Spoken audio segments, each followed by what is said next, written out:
Hey everyone, it's Nando. I know it's been a while and I apologize for that, but I moved to Gainesville and it's been pretty hectic building a new studio, getting everything together. So I'd like to start off by thanking everybody for the subscriptions, comments, messages. I try to respond to all of them. So if you want to write to me, if you have any questions, concerns, anything like that, we can also keep in touch on facebook.com/NandoMusicNet. I try to post articles on production as well as my original work. And for this tutorial, I decided I wanted to go into how to EQ, compress, and limit your kicks. I'm talking about Logic standard kick. So I'm going to open up the Sidechain 101 tutorial and we're going to try to make it sound good.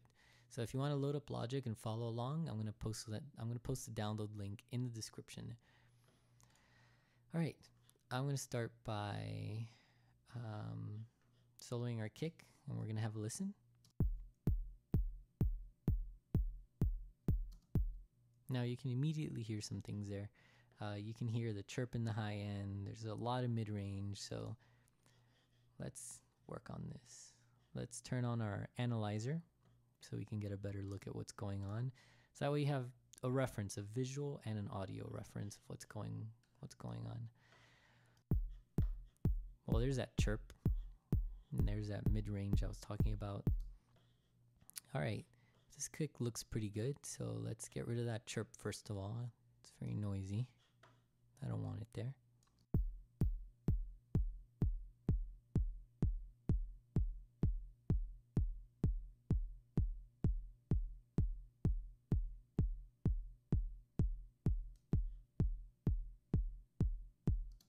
That seems to be about right. Now, you don't want to bring this too low because you don't want to take the high-end beater sound off of your kick. Also, this is nice because you free up some frequency space for your hi-hats and such. Also, I like to remove some of the sub-frequencies. They tend to have a lot of energy, which will affect your mix and your compression. So I like to do a 48 dB cut and just kind of see how much I can cut off before the kick doesn't sound bassy enough. So let's...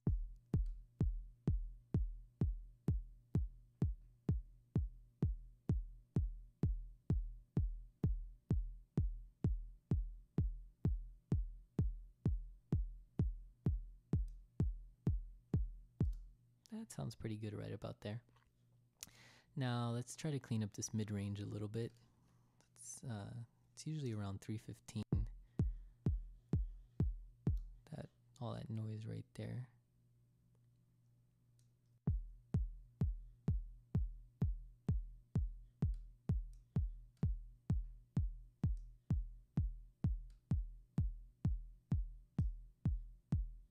Okay, we have a little bit more noise up here. See if we can get rid of that.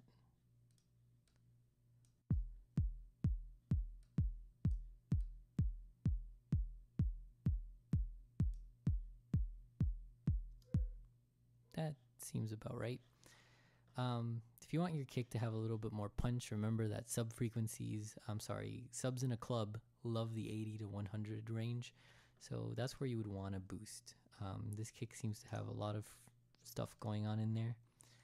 So let's see what a 6 dB boost.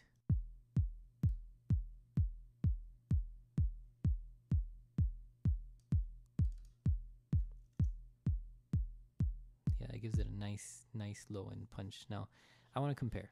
Let's see before and after.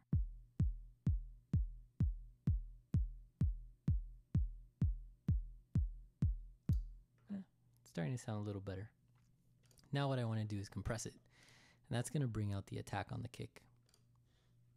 So let's crack open the compressor. Now compressors are very difficult to understand at first, but once you get the hang of it, you'll start to realize what they do over time. So the more you use them, the more obvious its effects will be.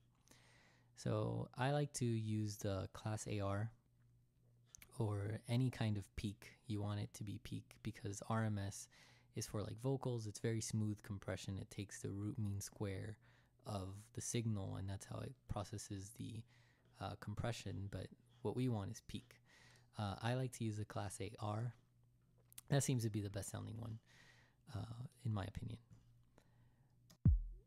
So I don't know why it starts with these weird settings, but we're going to bring down the compressor threshold until we see some activity.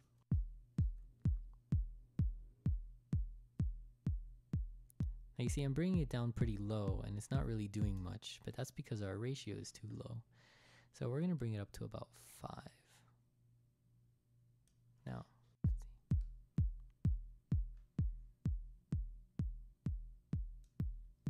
Much better. So now we can see it working. Now if you notice, the attack seems to be too fast. The attack is how fast the compressor kicks in. So it's not letting our kick breathe. It's not letting it attack. So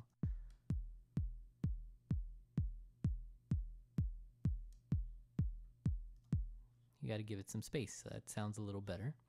Also, the release is how long it takes the compressor to let go. So you want to make sure that it goes back to 0 between kicks. You don't want a kick to be affected by the compression from the kick before. So that's about right. And now we notice that we go to about -4, -5 reduction. So what I want to do is make up for that. And that's what this gain stage here is for.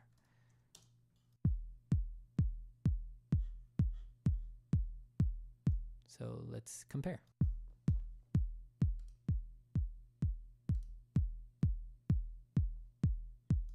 Sounds much bigger now. One thing I really like to do is I like to limit my kicks, and I'll tell you why. If you ever do a 16th note roll with your kick, you will clip because it's just all those frequencies built upon each other. You're going to clip.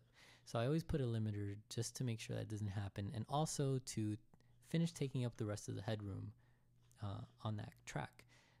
Usually in dance music, the kick is one of the most prominent things, so you want to make sure that it really stands out in your mix. So let's compare. It's before. This is after.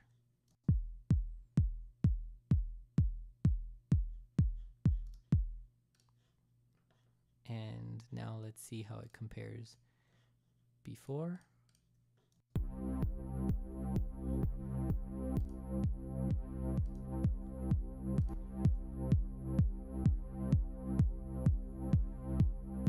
Now it's really cutting through the mix, and that's what you want. All right, guys. Well, that's pretty much it. Feel free to write to me or whatever you'd like. And until next week, I'm going to work on making this bass sound better and fixing up this analog pan sound. So, all right, guys. Until next week. See ya.